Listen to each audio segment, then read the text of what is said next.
Okay, everyone, without further ado, I want to introduce today's guest. I'm so honored to have her here. Priya, hi. Hello. How are you Thank you, today? Eric, for having me. I'm feeling great and I'm excited. And before you begin, I would just like to wish Father's Day to your father. He must be very proud to have a son like you. Yeah, So, well, yeah, he's got four sons. I'm the best oh, one, I think, maybe. that's great. Priya, where are you right now? I'm right now in Himachal Pradesh in the lap of nature. It's a Okay. hill station having Wow, Himalayan ranges. nice. How is the weather there where you are? The weather is cloudy and partially sunny. It's changing and it's lovely. The air Yeah. is quite fresh. I'm enjoying myself with my family. It's lovely here. Okay. Well, Priya, could you please introduce yourself and what your experience is as a teacher? Sure, sure, sure. So, first of all, a big hello to Etacude family members. I'm really happy to be here. I'm an educationist, and if I talk about my experience in education industry, it's been 17 years. I joined teaching profession as an English teacher. Today, I am vice principal at Bosco Public School, which is located in New Delhi, and I have a team of around 70 to 80 teachers under me. It's learning each and every day. I look forward to learn from everyone, from students, from teachers, and I look forward to learn from Eric as well. So I have been through his videos. His videos are amazing. So if anyone has not subscribed his channel, please do it, and please visit Yearn to learn as well. Thank you. What's such a professional? Okay, so Priya, you're basically a vice principal. You've got 70 teachers underneath you. You've got a lot of experience. How many years have you been teaching? It's been 17 years, Eric. Years. Wow. And Yeah. what subjects have you mostly been teaching? Because I know we've got a great question here about how to transition from a social studies teacher to an English teacher. Many teachers move around. So have you been Yes. teaching many different subjects? Yes, I have been teaching English and mathematics, and gradually I shifted to complete English teacher because of what my seniors recommended that I had better prowess over there. And as somebody, Miss Preeti has questioned the transition from one subject to another. Mm. It is only through the professional studies. If I talk about India, it is through Bachelor of Education, in which you choose your core subjects. So this is how you can do the transition from a social studies teacher to an English teacher. So your main subject has to be English for becoming an English teacher, and for senior grades, you need to be postgraduate in the same subject. Wow, what fantastic information. I know when I studied my B.Ed, I studied intermediate phase. So we had to be knowledgeable on all subjects to a certain degree. But if you want to go into high school and senior phase, you have to be an expert in certain topics. And what did you study? Did you study primarily to be an English teacher? I did Bachelor of Elementary Education. That is a 4-year integrated course. After that, I did my master's in English, followed with Bachelor of Education. Wow, it's So so two important. bachelors and one master's. I'm Yeah. so impressed with you. So not only experience, but you've also got the qualifications. Now, Yeah. what? So you started teaching English. You taught math, and some teachers suggested that you teach English. What do you think makes a good English teacher? I think those teachers who do not teach English as a subject and teach it as a language makes them a good teacher. It's a language. So, it's through general conversations and through everyday things and the classroom resources. When you learn it casually, then only you are an effective English teacher. If you are taking it as a subject, as a discipline, and guiding it by rules and all, then I don't think you will be doing justice with teaching English. Wow. And so you've got lots of teachers under you. What are some of and they come to, I'm sure you get a lot of emails or they come and see you. And what are some of the problems that you help them solve? What are some struggles that many teachers have when they come to you? Or if you can think of Uh, some examples. Yeah. So problems are many, like how to manage children in class, how to grab their attention, how to make them listen to you, how to engage them. That is the greatest challenge. So I usually suggest a lot of things, especially the warm-up activities and strategies that they can use. I have a plenty of videos at Yearn to Learn channel as well, but I would like to share if there are teachers who are watching us right now, whenever you enter your class, take initial 1 or 2 minutes to make eye contact with your children. It will hardly take 1 to 2 minutes. So make an eye contact with every single child. And then, as a second step, have some sort of warm up. It could be a signature step, something like this, or yo, or anything that you are doing together with the students. It could be a warm up song. It could be any sound, woohoo, like that. You are doing it all together. So this way you can grab their attention, and then gradually moving towards the topic that you're going to teach, have an opening activity so that they feel interested to do that. There are a lot of them. There's a Japanese one, Pechakuchu, if you would like to do that. And then there is question, which is all guided by questions only. So it is a discussion of questions and no statements allowed. So something like this, you take that up, they'll engage, they'll interact with you, and then gradually you move towards your topic. So this is how you can actually deal with the class, manage your class, and engage your students. Wow, what fantastic tips! The interesting thing is, even though we're teachers on opposite sides of the earth, there are still things that are successful and that teachers do. And on my channel too, I talk about the same thing: how important is eye contact, connecting with the students. And I also like what you're saying about having a signature start. I always talk about how important routines are for teachers and students. And I like that idea of having a routine start, because we've seen it also with things like TV shows. A TV show has an intro for a reason. You know, you sit down, you're used to it. YouTube channels, many YouTube channels, they've got a certain style of starting, you know, so I think it's very important to ingrain those routines in our students.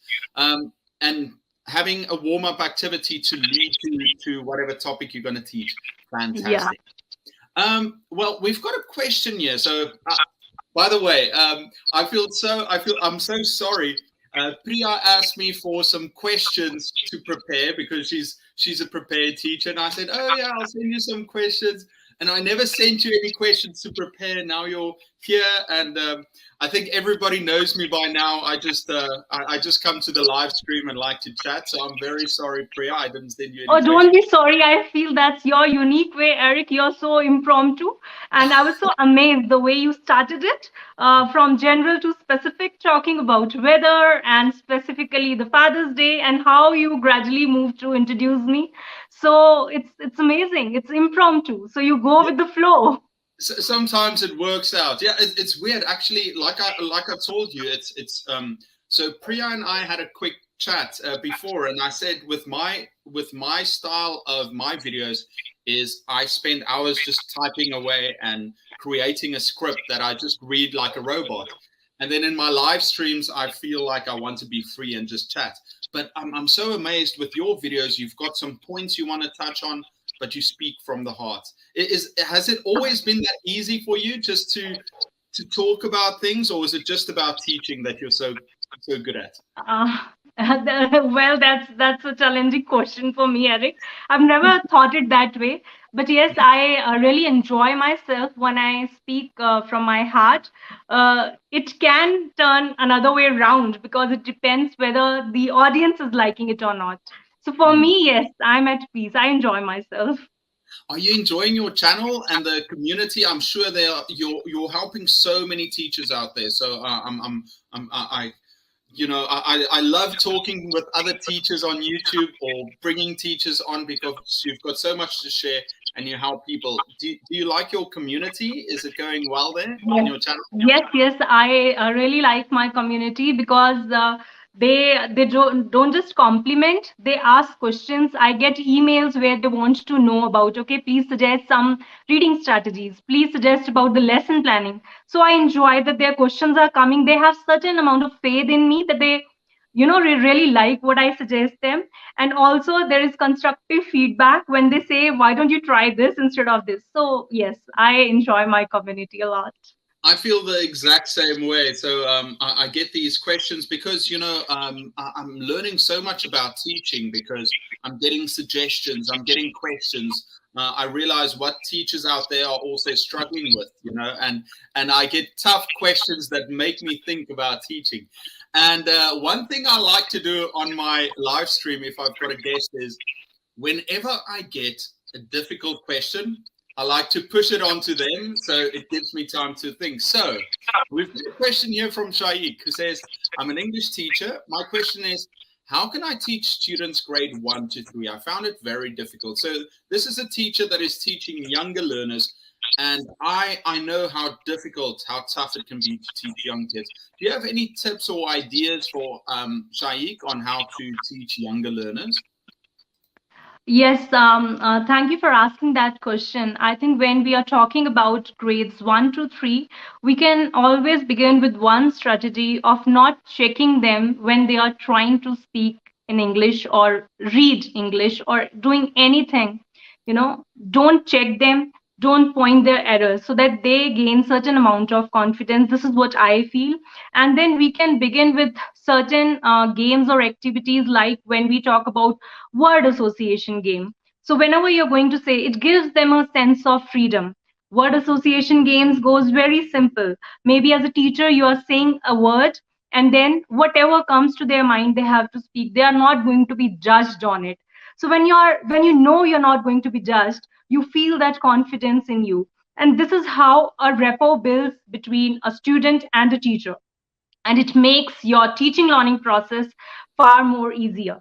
So if I say Etacude, what comes to your mind? Eric, okay. If I say Eric, what comes to your mind? Stunning, okay. Stunning, what comes to your mind? This is how word association games go. So this is just one example. There could be many activities. So the point is to have that amount of confidence in the child and maintain rapport, and then begin with your teaching learning process. Wow, fantastic tips. Yeah, I think the thing is when we want to teach something or when learners want to learn something new, we've got to think about their motivation. Now, all the students can be self motivated. Or I have to study because I need good grades, or I need to study because I want to learn English for my future. But with young kids, grade 1 to 3, they don't know why they're in class. They their parents told them you have to study, but they're with their friends. They've got a short attention span. So you've got to make it fun and interesting and allow them freedom to enjoy and to enjoy the subject, right? So you've got to they've got a shorter attention span, so you've got to break up activities. You have to make it fun. You've got to make it visible. It's sometimes it's difficult to imagine. So if you've got toys, if you've got pictures, if you have games where they can stand up and move around, they're going to enjoy your class and they want to come back. Arik, you made a very important point here. Yeah, you make it visual. So this is again very important. Your class decor or whatever you're putting up. So more the visuals, the more they'll feel connected. So more like reminders to them. So that is another important thing, that visually you can stimulate them, that they get into the learning. Yeah, Great. I've heard some good things. I was talking to another teacher friend of mine, and he teaches a lot of young learners. And he said sometimes he gets their attention by he uses a lot of humor, to make class fun. What did he say? And and it's so amazing how creative individuals are, because he said, sometimes he writes a sentence on the board, or he has words on the board, flashcards, and then he points to it and he points to a student who has to read something like apple. He eats an apple, and the student has to say apple, and then he points to a banana and says she has to eat a banana, and then the student has to say banana. And then he points to like a cat and he says, he needs to eat cats. And then it's like, oh no, I don't want to eat a cat. So being playful at school Yeah, too. indeed, indeed. So, what is going on? Before I ask a difficult question, what is going on in your life right now at your school? Is there anything interesting happening? Yeah, you're asking. In India, we are having 75 years of celebration of independent India. So it Wow. is a project named ACAM, which is about, Azadi Ka Amrit Mahotsav.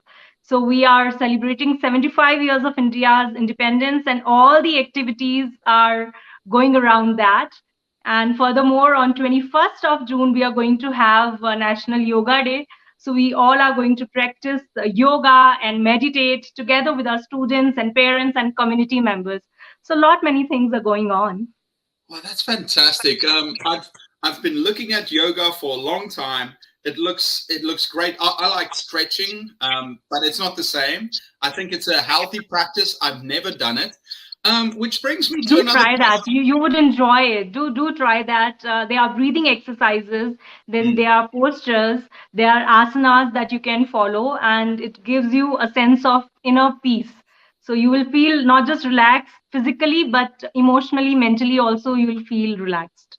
I think I need that. I think I do because I stretch and sometimes I meditate. I haven't done it for a long time, but something tells me I should try out yoga. It'll be good for my body and for my mind. Which brings me to a question that some teachers have asked.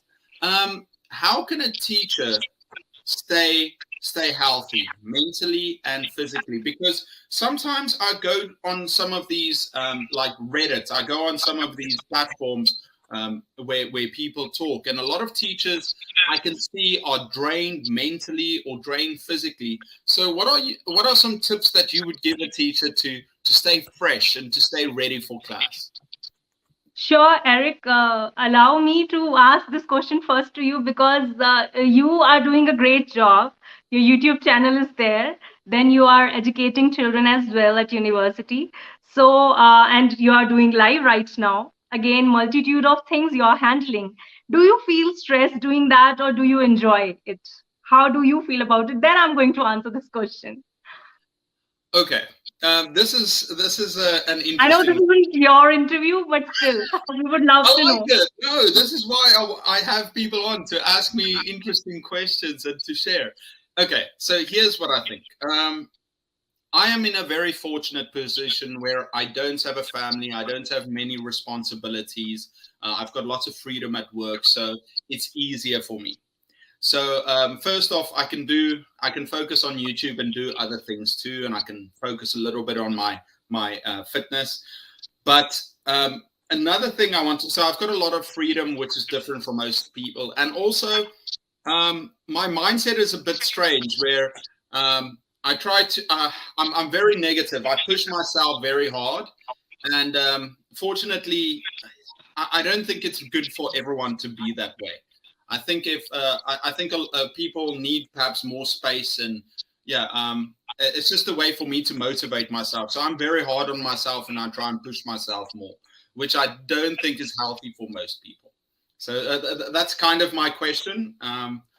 Was that what Great. you were looking for? Lovely answer, Eric. I feel you have inspired many of the viewers by saying that they must seek inspiration from you. That's a lovely answer. Now, to come to your question, I feel anyone who's a teacher should enjoy what he or she is doing.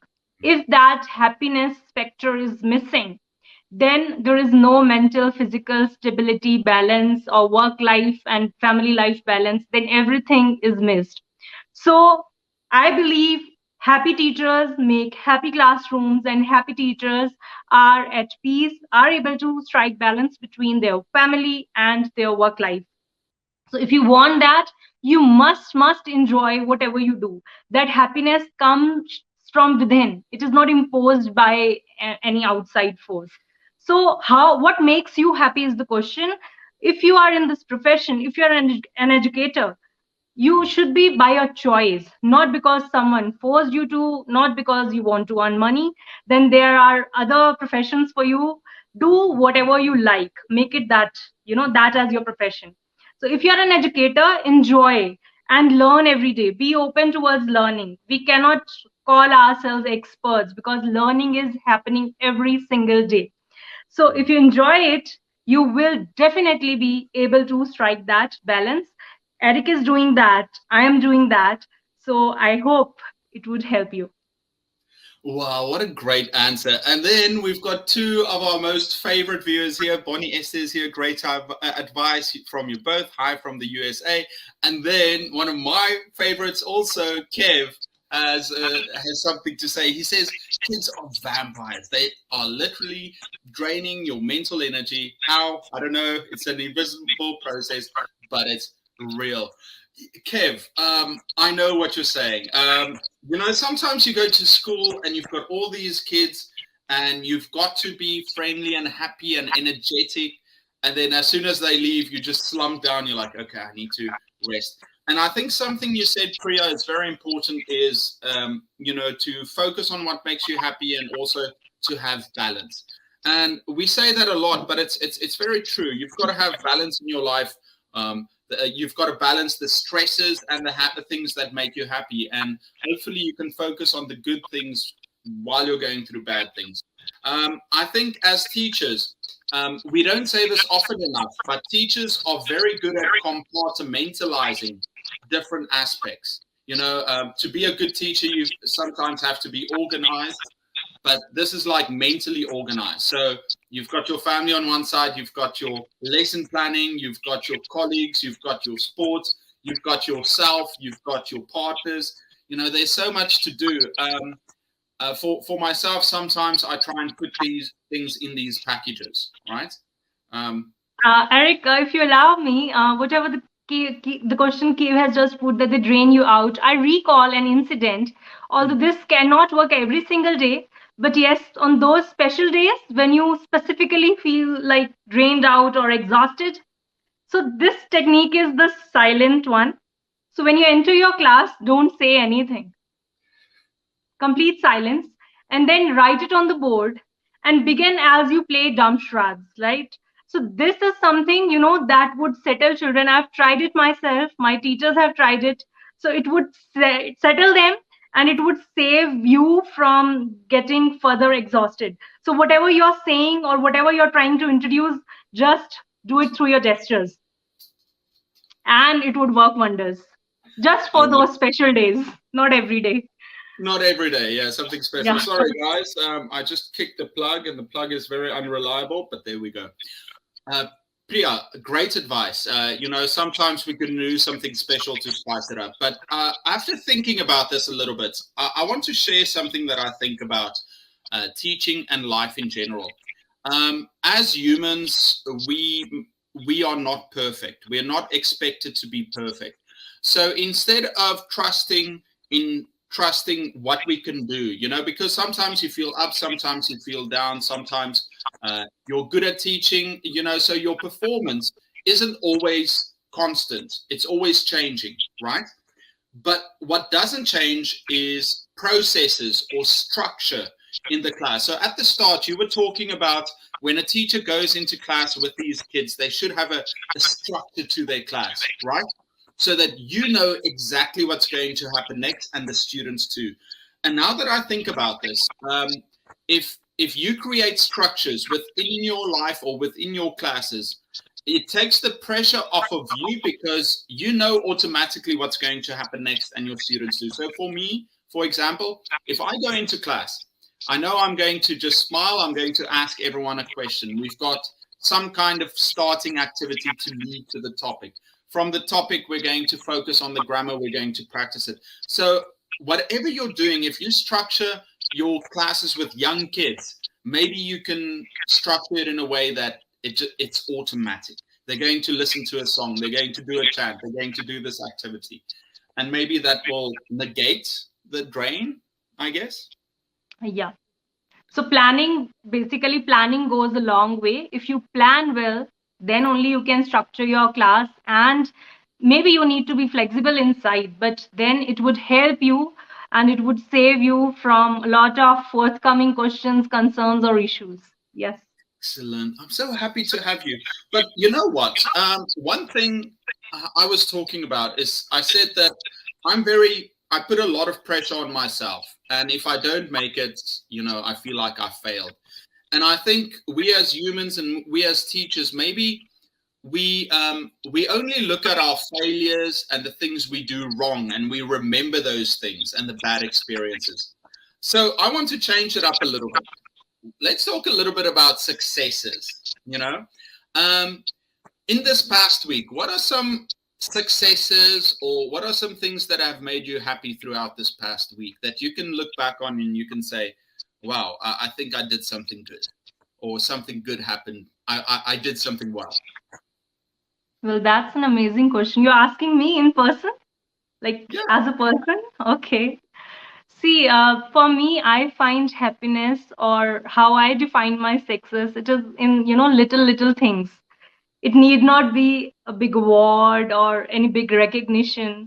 So I feel happy or successful as a person, even when my child comes to me and hug me. So it depends on your perception, how you feel yourself to be successful.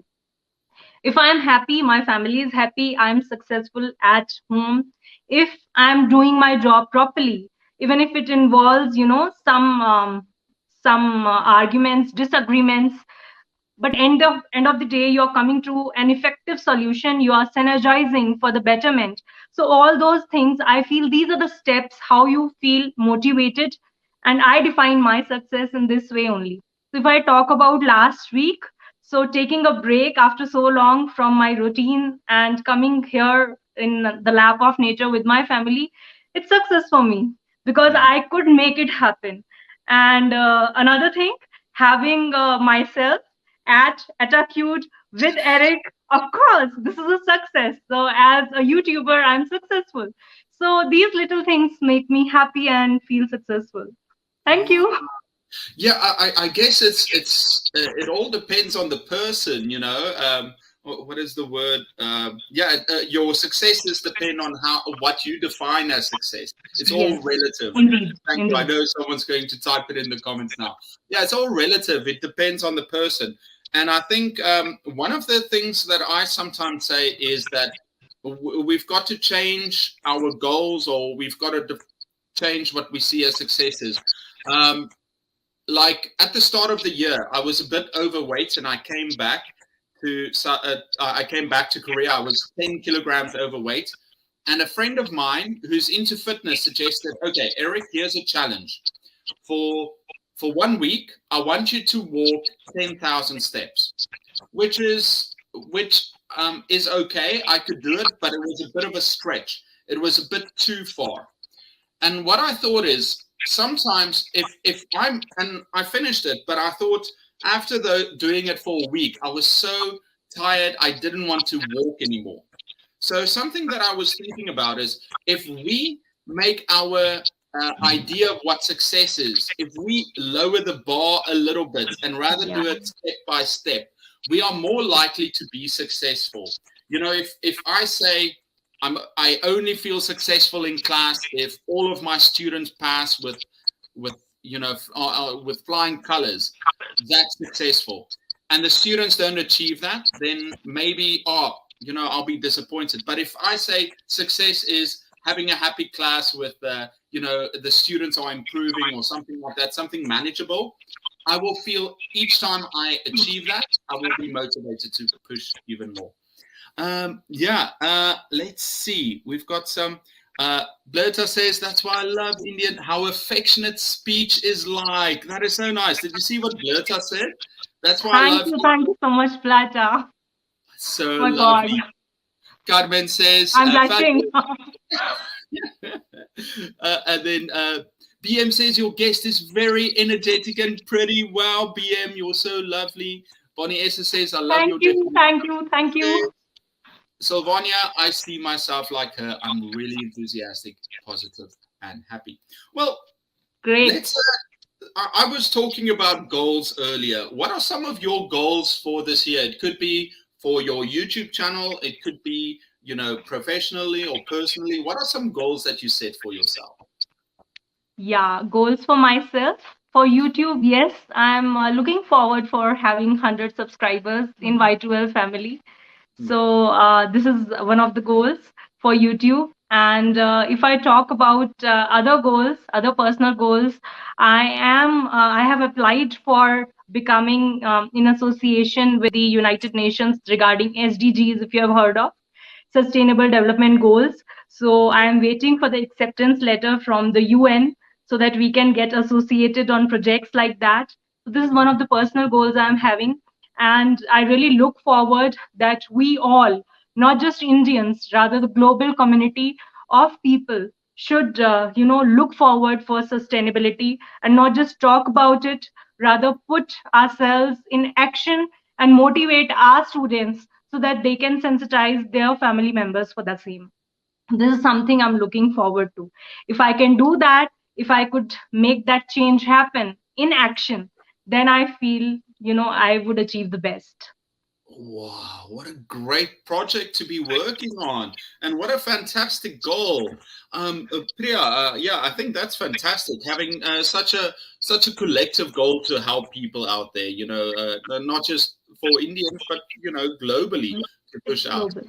Yeah. Yeah, I think that's amazing. And your channel is going to reach 100,000 soon. Thank Uh, you. And all the mine, best to you. yeah, mine might reach it just after yours sometime. But have you thought of any way to celebrate it? Have you thought of something to share it with your audience? I want to steal some ideas. By the way, guys, if you've got ideas of how we can celebrate reaching Yes. 100,000, put it in the comments below. I'm interested to see some ideas on how we can celebrate reaching those milestones. Yeah, even Yeah. I would be looking forward for the same. And you never know, maybe we reach that mark simultaneously near, it's not any race. So you never know. And we are so fortunate to have such lovely audience who give us that sort of affection and warmth because this drives the motivation that comes, through comments, through likes, the people who are watching us right now. So this is lovely. So this love, this feeling, this mutual learning, this is amazing. And I don't have any idea regarding the idea how to celebrate it. But yes, this I am going to steal it, asking my audience to Uh, share the suggestions how we can do that. Yeah, put it make it a public post, and we'll ask. I was thinking of just doing like putting out a community post and asking, do you guys have any questions for me, and answering it. But I mean, every week I've got a live stream, and then I try to answer the questions. I don't know if I can do that. You know what I've done in the past? I've asked teachers to send me videos with teacher tips, and I cut it into a video and I shared it. I think it was Great. when I reached 20,000 subscribers, I did that. That was kind of fun. Yeah.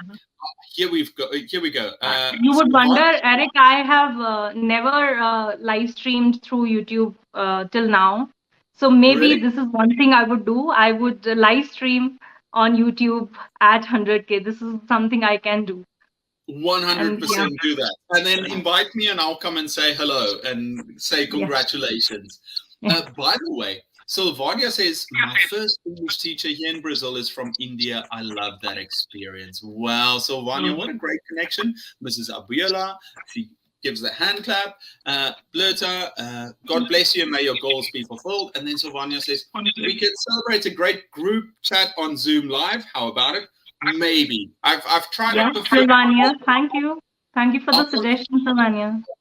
I've had viewers come on. Like one time I shared a link and I invited viewers to come on, and Bonnie Esther did a fantastic job when she came on. Maybe something like a Zoom call could be cool too. And Bonnie Esther says, how about featuring 100 comments as your talking points to summarize concepts? Then maybe prizes of some kind. Not bad. I like it. We'll think about it. Satra says, good idea.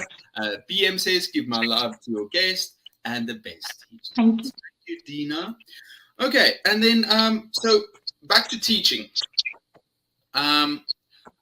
Do you have so you help a lot of teachers? You know, you're basically a teacher trainer where you support your teachers. That's something that I'd love to do in the future. What are some of the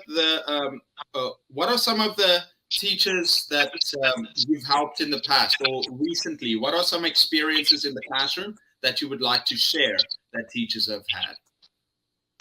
Okay, so let me share one of the incidents. Let me recall first. There are many such. So mm, this could be about the, as I was talking about the class. Teachers are finding it very difficult these days to manage children because after the pandemic, when they have joined back, they have far more lower span of attention as they used to have. Mm, The things have changed. They were yeah. so much into online classes and used to that pattern that now it is becoming difficult for them to adapt to the offline mode. This is the practical problem we faced. So how we did it was that from the regular number of periods, I don't know how you divide your classes, but from the within the curriculum we introduced some of the fun periods, bagless periods, more of physical exercises, then some boosters for them where they feel happy about it, starting off with the quizzes so that they get back on track, that they enjoy the company of each other, because children have forgotten how they used to interact socially, face to face. So it was all about, and same was with the teachers. They otherwise would stand, would move, would be very energetic, but because of the pandemic they were also used to this mode, that they are sitting and taking the class. So that transition, some sort of brainstorming needed to be done. So we Mm, did that together in a QCT, if you know. This is quality circle time. I So like we did that. the QCT. We sat together in a circle. We brainstormed and came out with a few tips. And many of them tried and shared with other teachers. And gradually, we were successful in bringing them back together. This is what I feel helped them. And I suggest all the teachers, educators out there, irrespective of the age group of your students, do conduct weekly QCTs with them.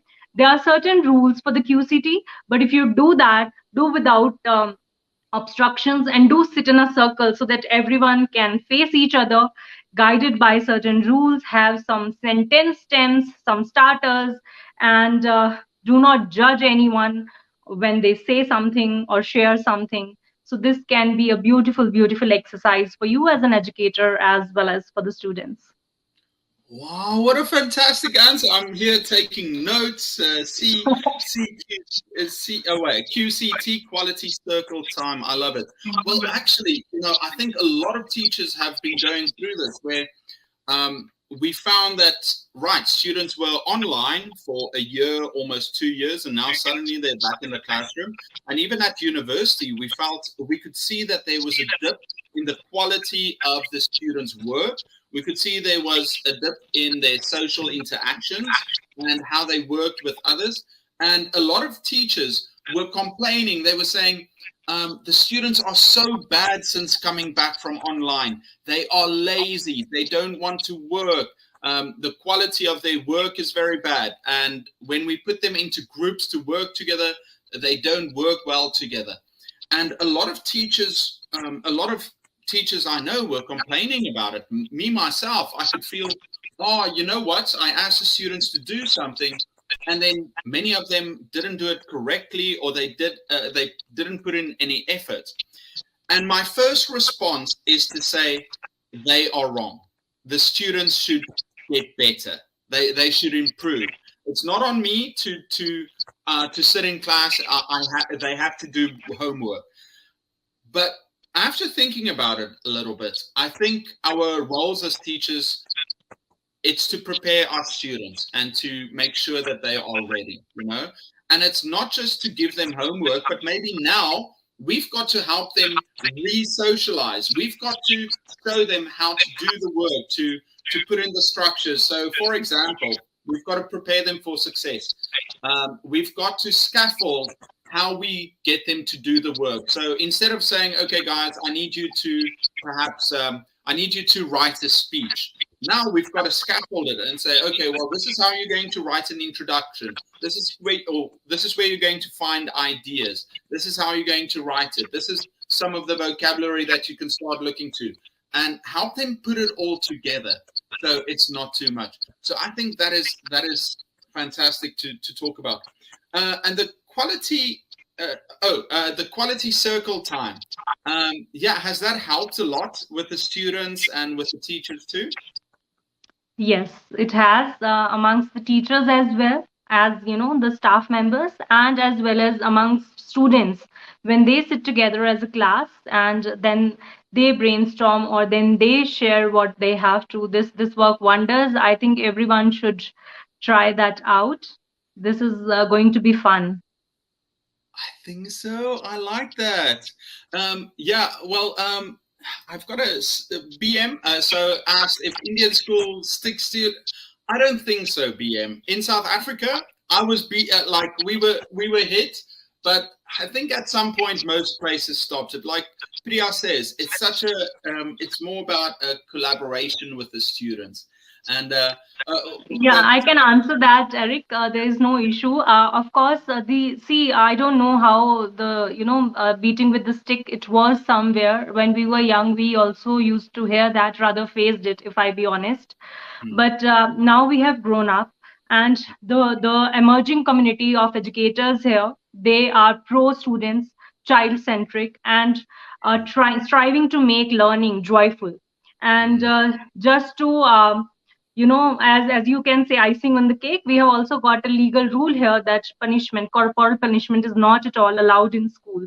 So not just through our education system, but also by law, it is not at all allowed in any of the schools.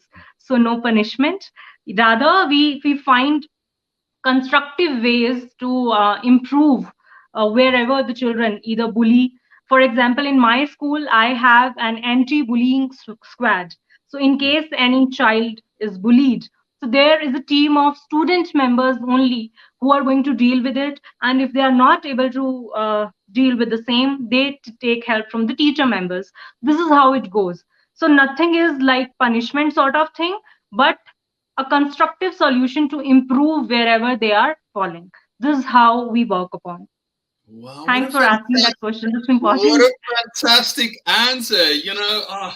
That's where sometimes when it's a tricky question, when it's maybe I just give a short answer and move on. Where you face it head on and you explain it. Oh, sorry, you explain exactly what's going on. Thank you so much for sharing that. Yeah. So obviously, I think most countries, there are some countries that still allow corporal punishment, but most countries it's against the law, and it's all about making it child centric, and and also you also explained about bullying, how to solve these physical escalations and things that happen. Well, Priya, we've got maybe 13 minutes left. We're almost Okay. finished. What are some topics that you would like to talk about? Because I just make up topics and I talk about things. What are some of the things that you're interested in talking about? See, I really feel that a teacher, an educator is a great, great influence on any child's life.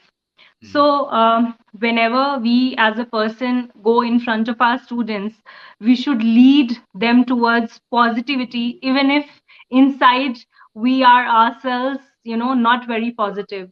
That faith, that trust, that leading into optimism goes a long, long way. I have seen students liking a particular subject just because they like the teacher.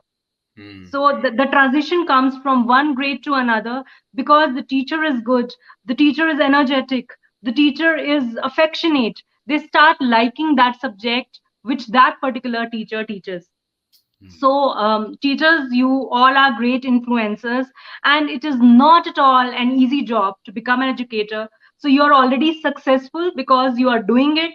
You are striving to make a change in the society. And the best thing you can do is, like, beyond your subject, if we talk about the real life problems and prepare them to become problem solvers, and as global warming is there, climate changes are happening. So how they can contribute, and don't let them feel that they are young, that they are in grade 1, so they cannot do. Please try to integrate SDGs in your curriculum. It will help you. As simple as something like, food wastage, that we should not waste food. A simple learning. You can integrate it with the social SDG, the Sustainable Development Goal. So there is one goal which is no poverty. How you can help, in that. I have started, like we have started, I would not say I, a group of our students of our school, our staff members, they have started a wall of kindness on the outer wall of our school. The wall of kindness works on a simple principle that if you have something extra, you donate it. And if you want to take something, you can take it. So this is helping a lot of people, and many of the people who discard things that they don't need, they are also now keeping it there for someone else's use. So this is, a simple step. So if you can make your children problem solvers, start with little things, I think you would do a great job. Anything, and you'll be the best influencer that they can have, best role model they can have in their life. So this is my message. So please be very positive in whatever you do. Don't let the negative feelings obstruct your way, your goals. You will do it. Have that faith in yourself, and all the best to all of you. Thank you. Oh, that was too much. I'm going to cut this off and put it on my channel as a video. Thank you for my video. That was amazing. Thank If you. you didn't want to be a teacher, you should have been a motivational speaker, because you summed up so much of education that I think was fantastic. Heading and leading into optimism. What a fantastic phrase. Yeah, I think we can all think of a teacher that inspired us to try and do something good, if we think back, that had an impact on our lives. And to make learning relevant, and to focus on social sustainability, improving our lives and that of our communities. And then something else, the problem-based learning, for students to become problem solvers.